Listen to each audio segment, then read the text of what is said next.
मित्रांच्या पार्ट्यांमध्ये आणि थंडीच्या गारठ्यामध्ये सगळीकडे तू दिसतेस. हे जग खूप छोटं वाटतं, त्यात तू नसतेस. साले ब्लँकेट खूप मोठं वाटतं. हो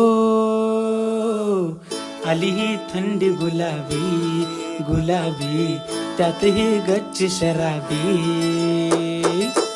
एकट्यात भेट जराशी जराशी, नजरेत भीती कशाची. भेट तुझी थेट दिलाशी, पाहता तुला झाल्या धुंद दिशा कशा सांगणार. थंडीतल्या चादरीत जवळ भासते, हल्ली मला रोज कोजी कोजी वाटते. गच्चीवरून कशी दिसते, आज मला तिला पाहावीशी वाटते.